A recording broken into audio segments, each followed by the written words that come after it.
Hello and welcome to another episode of Losers Win Again Fantasy Football Channel. I am your host, Jacob Brown, and we are finally back in that time of year, guys. Finally talking about fantasy football again, and it's exciting. Hello, welcome if you're new to the channel. Welcome back if you're coming back to the channel. I'm so looking forward to discussing fantasy football with you guys. This year, we're going to be week to week fantasy football content. This is what I love about daily fantasy sports. I'm in the season long, but I do not discuss season long on this channel. We specifically talk about Draftkings, and we got a special one for you today, guys. We're here to talk about how to win GPPs. I know a lot of you guys are experienced players watching these videos, but this is just a refresher course to kind of get our brains flowing again and this mindset of GPPs. For most of us, if you don't play any other daily fantasy sports, you haven't done this in about 6 to 8 months. So this is just a refresher course on how to win GPPs, and I can't wait to get into it with you guys. So let's go ahead and rack off exactly what we're going to be talking about here. First of all, we need to learn the scoring system. Very important. Flex positions should be a receiver. That's a must. In most instances, that's a must. Use late swap to your advantage. The importance of stacking. That's something that's very important that a lot of people still don't do. Use Vegas lines to your advantage. Look into defenses' averages per position. That's something a lot of people don't do. Low ownership players with decreased salaries costs can be valuable. Draft a boomer bust quarterback. Contest selection is a key that a lot of people don't understand. Use your own judgment. That's something we'll get into here in a little bit. And use DFS tools to your advantage. Very big, very important. I'm so excited, so let's get into it. But before we do, if you enjoy this video, please hit that like, hit that subscribe, and hit that notification bell if you want to see more content from yours truly on the Losers Win Again Fantasy Football Channel. But yeah, let's go ahead and get after it. To get this started, we're going to go over how to learn the scoring system. So let's get after it. Offensive players will accumulate points as follows. Passing TDs equal plus 4 points. 25 passing yards equal 1 point, which is 0.04 points per yard that is thrown. 300 plus yard passing games equal 3 points. Interceptions are negative 1 point. 10 rushing yards equal 1 point, which is 0.1 yards that are awarded. Rushing TDs equals 6 points. 100 plus yards rushing games equal 3 points. 10 receiving yards equal 1 point. 0.1 per yards is awarded. Receptions equal 1 point, which is very important because if you have a pass catching back, they get that 1 point rewarded, plus all other rushing yards that they get. Pretty big deal. Receiving touchdowns equals 6 points. 100 plus yards receiving game equals 3 points. Punt slash kickoff returns for touchdowns equals 6 points. Fumble lost equal negative 1 point. 2 point conversions, pass, run, or catch equal plus 2 points. Offensive fumble recovery TD equals 6 points, which is a very big deal. So hopefully screenshot this, write it down. This is a way you gotta understand the game that you're playing, and this is the blueprint of how to play this game. All the rules that are involved are right here. So let's go ahead and move on to the next slide. Flex positions should be a receiver. Flex position should be a receiver. In most weeks, picking an extra wide receiver at the flex position will be the best choice, as they have bigger upside. overall than tight ends or running backs. Yeah, never have tight ends in the flex. That's just a big mistake I see a lot of people making that I discuss fantasy football with. I mean, it's very unlikely it's going to work. Running backs in the flex, I can kind of get behind that in some instances. It just kind of depends. I mean, if you have to late swap, which we'll discuss late swap here in a little bit, but if you have to late swap to a running back, of course, do it. If your receiver that you have in your flex is listed out, and the running back is the best play on the board, go ahead and go for it. But I typically, in tournament lineups, do not play running backs in the flex. I believe it's okay in cash games, but I just don't do it in GPPs. So yeah, keep wide receivers in the flex, and also try to keep them in afternoon games. We got a perfect segue here. We were just talking about late swap, and I can't hark on this any more than possible right here, right now. So let's do it. Use late swap to your advantage. Draftkings allows you to swap out players up until their kickoff time, while other sites will lock rosters at the first game. I think late swap is a great option because a lot of times across all sports, players will be game time decisions, and nothing sucks more than rostering an injured player. So the first way to utilize late swap is to make sure you're putting the player with the latest start time in your flex position. That way, if you have to swap that player out, you can swap him with any of these skill positions. Typically, you just want to be able to roster the best option available if something like this happens. Of course, you gotta figure in your salary. I try to have multiple spots open for afternoon games, just due to the fact that if your noon games, or the first set of games that you have, start out kind of bad, you have some leeway to improve. But being able to utilize late swap for injuries is pretty big. So definitely take advantage of that when you can. Like I said before, the second way to utilize the late swap in DraftKings in a strategy is to change the player based on how you're doing in the DraftKings contest. If you're down in the dumps, if you've been playing like really bad, all your picks have just not done very well, and you got about 4 spots left for the afternoon games, maybe switch those around a little bit. Let's say Matthew Stafford and the Tampa Bay Buccaneers are playing, and Tampa Bay stack is super chalky, but no one's playing the Rams stack. Find ways to get to a Rams stack with Stafford instead of Brady if you have that available for a late swap. Another way this really helps, and it's helped me a few times in the past, let's say you're doing very well. You're top 10 in your GPP, and you're trying to find a way to get an upper hand on the competition. You got the same PMR as almost everybody in your contest, and you kind of figure they're going to have the guy that you have. I don't care if the guy that you have only has like $7,600. If you go down to a guy that was $6,400, do it. You got to get different if you're trying to win first place. That guy could easily bust, and your guy could easily go over him.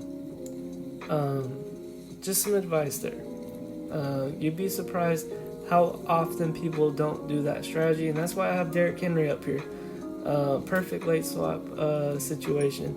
Last year, when they were playing the Seahawks, he scored like 50 plus points, and hardly nobody had him. And the people that did tremendously well because they late swapped to Derrick Henry.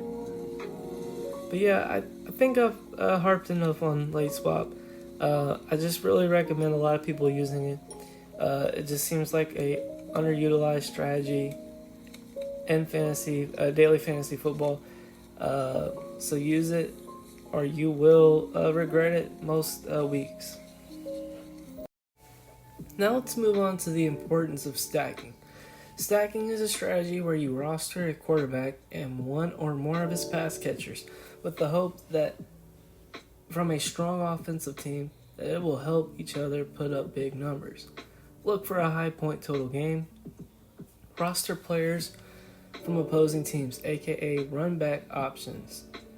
A 3v1 stack equals a quarterback and 2 pass catchers, wide receiver, tight end, running back, and 1 player from the opposing team, preferably another pass catcher, wide receiver, tight end.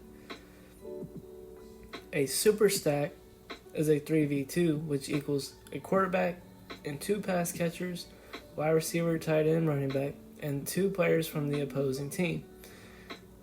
Total team onslaught is a 4v1, QB, 3 pass catchers, and 1 to 2 players from the opposing team. Do 1v1 stacks from another game within your primary stack, aka a mini stack. All these strategies are very important when you're rostering tournament lineups, single entry, large field GPP, the middle field GPPs. You gotta stack if you want to win. It's just a huge factor in DFS. And the 3v1s are probably the most popular. Super stacks, I don't recommend them, but when they hit big time. So that's something that you want to consider if you really feel strongly about a game shooting out. And then a total team onslaught. These are really meant for these single entry small field tournaments. We saw a lot of this happen last year. Teams just going all out with a quarterback, 3 pass catchers. Heck, even running backs were in there. And then they would run it back with 1 to 2 players from the opposing team. That's a strategy that has worked last year. We saw it a lot with Tampa Bay, a lot with the Rams. Those were the 2 main ones that really got the job done when they went with that strategy. So that's something I would consider in the smaller fields, just because it's a little more likely that it would work in that kind of environment. And to harp on 1v1 stacks, aka mini stacks, that's a huge thing. So if you can try to get 2 mini stacks within your 3v1 stack if you have that opportunity with the salary. If you see another high scoring type game environment, try to exploit on that with 1v1 stacks. Just 1 player from a team and try to match that player up with another player from the opposing team that they're playing against.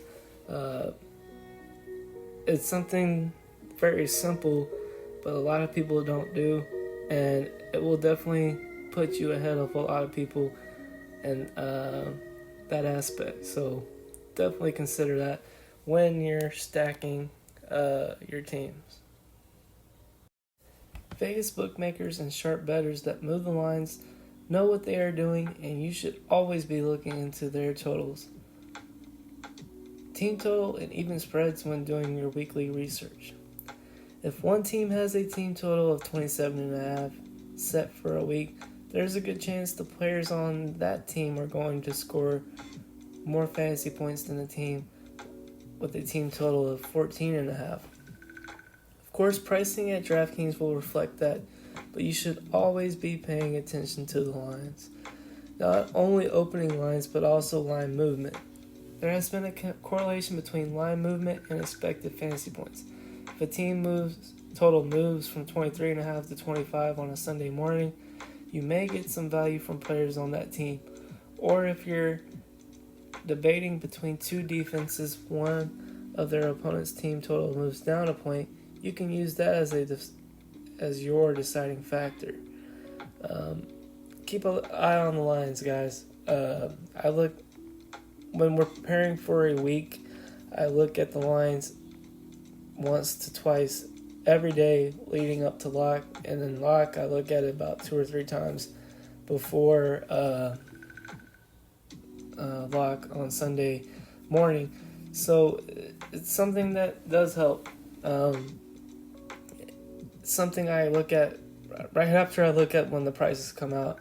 That's the second thing I look at Monday mornings. It just gives you a good idea of what direction you want to go early in the week. That helps you towards the middle of the week. So by like Thursday, probably need to check it again. And then by Saturday night, Sunday morning, you need to look at it just to see that what your strategy is looking like still makes sense with the Vegas lines. So yeah, definitely keep that in mind when you're doing your weekly research. Looking into the defensive averages per position. This stat will show you what defenses you should be attacking on a week-to-week basis, starting with what those defenses average against that position in 2021. This will be available on my Patreon, and once we get into week 4 or 5 of this season, we will have more updated data on the team's averages from this season. Overall, this stat is mainly here to show you why you're interested in a team. And the players and the positions and whatnot. So here's an example here. We got the New York Jets here at the top. They're the opponent.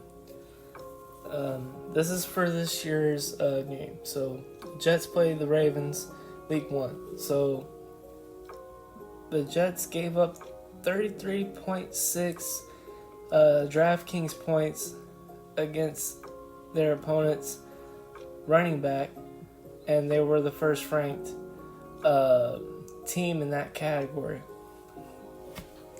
That makes you want to say, okay, well, I want Baltimore running backs for week 1. And then you move on to the Raiders. They were 3rd. The Lions were 4th. Texans were 5th. Chargers were 6th. Steelers were 7th. And that kind of dwindles down, and then you get into the point where you start creating your player pool by seeing these stats. And this is a little more in your face. Draftkings shows you these stats, but they don't show you how much the defense as a whole was giving up to all the running backs on the team. This stat here says, okay, the Jets gave up 33.6 running back fantasy points per game to all the running backs they faced, not just the starting running back. But it does imply, okay, that's a big number. So the starting running back, who gets most of the work, should be able to do very well against this team. So that's basically what you're getting out of this stat. It helps you figure out why you're interested in a player. Get you to the why. And that's very important when rostering DraftKings rosters. This also means that those guys are probably going to be highly owned. So you want to get into that middle range, trying to find some players nobody's talking about. See the missing factors. These numbers help you realize, hey, no one's talking about this team, but look how much that defense gave up against opposing teams last offseason. Just a thought. Something that will be available on my Patreon for quarterback, running back, wide receiver, tight ends, and then also have an overall, like what the team as a whole gave up per game against their opponents all of 2021. And this stat will update in time. So once we get into week 4 or 5, these stats will be updated. I got all these numbers from Pro Football Reference. If you would like to go check them out, You can do that research on your own. You don't need to subscribe to my Patreon to find these statistics. Pro Football Reference, perfect website. Helped me a lot with my preparation into this 2022. Wish it was still 2021. 2022 football season. So, yeah. Very much looking forward to seeing how these stats help me and everyone watching. I hope they come visit my Patreon. I will have all these stats updated onto the site here in a few weeks. I will keep you all updated. Just keep watching these videos and y'all will know when those stats drop. But yeah, very interesting stats here, and a tool I will be using all year long. But let's go ahead and move on to the next stat. One popular topic with big tournaments is the strategy of picking players that are going to have a low ownership. This makes sense because the lower the ownership of each player in your lineup, the more people you have an advantage over if that player performs well. With that being said, it isn't a great strategy just to compile your lineup with a bunch of players you think will have a low ownership. You are still trying to put together a team that will get you the most points. Having low ownership players in your lineup can be good, but don't do it just because you've heard of that strategy. Sometimes there's obvious value out there, and even if the player is going to be highly owned, you still should have him in your lineup. Perfect examples out there. I mean, if you, let's say there's a huge value at running back. Let's say last year, for instance, Nick Chubb was out and Kareem Hunt was your starting running back, and he was only $5,500 on Draftkings. He's going to be the highest owned player on the slate in that position. Don't just fade him because he's going to be high owned and go to somebody else around that price range and all the lineups you play. That's not smart strategy. My point is, and this is probably something I should have brought up in our stacking segment, but let's talk about it right now. A way to get a huge advantage when you're wanting to do low ownership is have a low owned stack, because that stack is still probably going to be pretty decent even though it's low owned. It's not going to like completely down you if you just pick 4 random low owned players from different teams that don't have any correlation. A few years ago, Patrick Mahomes stacks were super low owned because of Patrick Mahomes' price, Travis Kelce's price, and Tyreek Hill's price. But if you, like, let's say for instance, week 1, you want to stack Justin Herbert, but you can't fit Mike Williams and Keenan Allen and Devontae Adams all together. Do something completely different that nobody else is doing. Stack Justin Herbert with Keenan Allen, but pair him with Gerald Everett, who's only in the $3,000 range. Or get Mike Williams, but pair him with Jalen Guyton. There's ways to go around low ownership players, and there's ways for it to make more sense than to just say, hey, I got this low owned player because if I draft Devontae Adams, I'm screwed because everybody else is going to have Devontae Adams. No, that's not the way to look at things. But low owned stacks is a huge plus if you're trying to win big tournaments, and that's something that we'll go into further and further as we get closer to week 1. But yeah, that's low ownership players. Let's go ahead and move on to players with decreased salaries. Costs can be valuable. Players with decreased salary costs can be valuable sometimes. DraftKings will drop the prices of an NFL player who isn't playing well, and a lot of the time that can add value to that player as long as the player's role hasn't diminished. For example, Last year, Clyde Edwards-Helaire started this season in the 6K range and underperformed 3 weeks in a row in that same price range. Out of nowhere, dropped him all the way down in the high 4K range. And he outperformed his salary in a big way. This is something to keep an eye on as you're looking at salaries early in the week.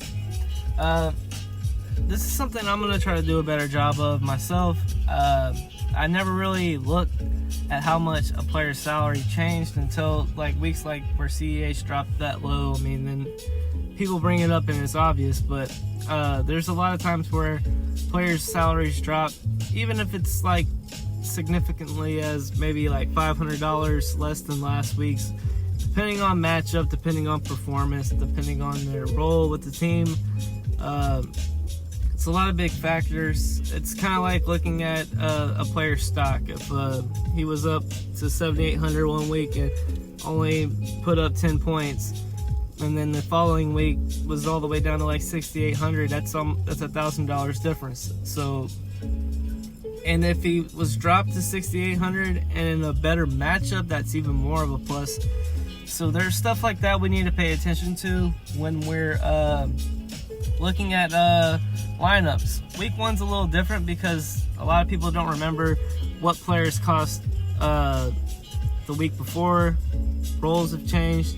But when we get into the second week of the season, third week of the season, we'll have a better idea. Okay, well, this player was 7K last week and now he's only 6,500. What's going on with this player? It's something to pay attention to. I wouldn't put all of my weight into it, but it is something that I think we as DFS players need to keep an eye on as the season progresses. But yeah, we'll definitely be covering this strategy a lot more in my content. We'll be using this strategy personally as a player, so I thought that was something we should share. But yeah, let's go ahead and move on to drafting a boom or bust quarterback. In cash games most weeks, I take a completely different approach to selecting QBs than I do when playing in GPPs. You're going for first place against hundreds of thousands of other people. Swing for the fences. You're looking for the highest upside plays that could lead all the QBs in scoring that week. Yeah, this is just plain and simple. You want to go big or go home. And if you have a big opinion on a certain quarterback playing better than all the other quarterbacks in that high price range, you need to just attack that guy. Last year, for instance, Josh Allen had a pretty bad first 2 weeks of the season. But then week 3 against Washington, I believe, he went off and he was low owned. And people that took a chance on him hit it big. And that kind of goes into what we were talking about with the salaries changing. I mean, yeah, Josh Allen was still probably a top 5 quarterback salary-wise that week. But he was a boom or bust QB because he had not been playing very well those first 2 weeks. So this is definitely something to consider when you're drafting quarterbacks in the high price range. You want to go in, you want to go big, or go home. And that's something I'm going to try to do a better job of as I'm leading towards week 1. I just thought it was something I should share with everyone here. But yeah, let's go ahead and move on to contest selection. In GPPs or tournaments, 20% or fewer of the lineups win money, with the top finishers getting a big percentage of the winnings, while that percentage drops quickly as you go down the list of winners. A GPP is all about high risk and high reward. There's tournaments with as many as 150 lineups or as small as single entry. I try to specialize in single entry and 3 max lineups, but I will still make 150 lineups just to see what type of lineups I can make. This is a big talk of really just trying to figure out what type of player do you want to be. Do you want to be somebody that maybe just plays like $10-15 Or do you want to be someone that creates a bankroll by playing cash games? Or do you want to be somebody that risks it all? I mean, you got $300 to spend and you want to place it in a whole bunch of single entry lineups and see what you can do. There's a lot of ways to go about it, but that's something that you need to decide when you're thinking about how much money you want to spend on a particular week. But what I will say is there's a lot of opportunities out there for people that don't want to spend a lot of money but can still play these strategies of single entry lineups. There's some tournaments on Draftkings where they got like $1 single entry lineup with 100 people in it. They got $5 ones, maybe $3 ones. I can't remember off the top of my head. I know they got $1, $5, $10, and you could just live in those things because the prize pool in those, I believe the $10 one's like $140 to first place, which is pretty good considering how much money you're putting in there. You could do some pretty big damage. That's 14x of what you bought in if you won first place, which is a good way to start. And there's also tournaments like that where there might be like 200 300 people in it, but you can enter like 7 lineups in there, so that's $70. Yeah, but you got a lot of chances to win that top prize because there's not as many people in it. It's there's less money involved, so you're not probably playing a whole lot of big sharks in those type of environments. So if that's something you want to get started with, take a look at that. Go to the Draftkings lobby, get familiar with the contest, look at the winnings, look at how many players are in the contest. Do you want to multi-enter? Do you want to be a single entry player? Do you want to just do 3 max? Stuff like that will really help you as you progress as a DFS player. Now we move on to trying not to let too many outside sources cloud your judgment. With so many outside sources out there, it's easy to get your judgment clouded by all the talking heads within this industry. After all the research the projections provide, try to make your own stance. Don't rely on every single thing someone else says. At the end of the day, it's your money you're putting out there. You got to be confident in what you're doing. My job is to point you in the right direction. I will never tell you my way is the only way. It's so easy to say, but so hard to do. I mean, there's so many people out there talking about DFS. It's probably at its highest pinnacle it's ever been. You got a lot of people, such as myself, that can just pull out their phone or set up their webcam and just talk about strategies and what they're doing and what you should be doing. It can get pretty hectic at times, and it gets you double guessing yourself. Try not to let that cloud your judgment. If you have a stance on a player or a stance on a game and you think that you got the upper hand, just go for it.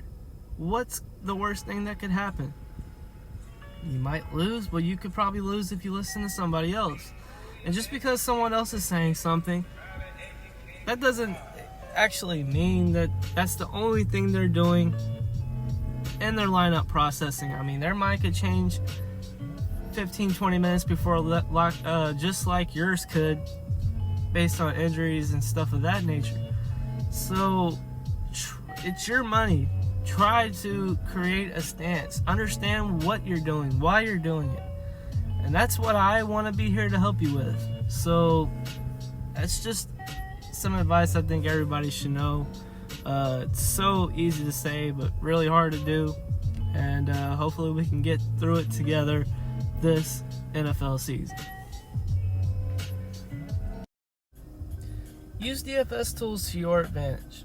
With DFS continuing to grow, there are a lot of great tools out there to help you put together an optimal lineup and find solid value players. My best advice is to stick to 1 or 2 sites that give you projections and ownership, and see which one helps you understand things the most. Or you could just subscribe to my channel and Patreon for top tier advice, and we will keep it simple. My favorite saying in DFS is to keep it simple, stupid. And previously what we were talking about is don't let a lot of people cloud your judgment. And to expand on that a little bit more, don't listen to every single site out there. I mean, you need to find maybe 1 to 2 outlets that get your brain flowing and try to help you come up with decisions and game theory for that particular week on your own. You don't ever want to like listen to like 5-6 channels that are all talking about the same thing but in different ways. It'll get you really confused, and you'll be sitting there Sunday not sure what to do. So just use DFS tools. Find a website, find someone on Patreon, find someone on YouTube just kind of going over some of the stats. It's a lot better than just trying to follow what all the big YouTube outlets are saying. And at the end of the day, like I said before, it's your money. So take your research seriously by getting DFS tools. Give you ownership, give you projections, give you value. It will help you more in the long run than it will help defeat you and get you from not playing. You might play for like 3 weeks and then just give up at the end. So that's my big advice for you guys, and I hope you got something out of it. Well, there you have it from the Losers Win Again Fantasy Football channel. I hope you got something out of this as we go into draft season and leading towards week 1. Hopefully some of these strategies will get your head spinning and thinking about DFS again. I'm very excited to start making lineups again. Keep an eye out for our first look talk on the Draftkings prices. And also I've got a Patreon account. I'm gonna be updating that as we get closer and closer to week 1.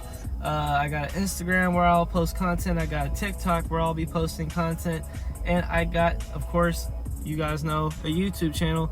So hit that like, hit that subscribe, and hit that notification bell. If you enjoyed this video, if you got anything out of this video, come follow some of my socials. We got a lot of work to do, and we're ready to grind. So we'll see you next time on the Losers Win Again Fantasy Football channel.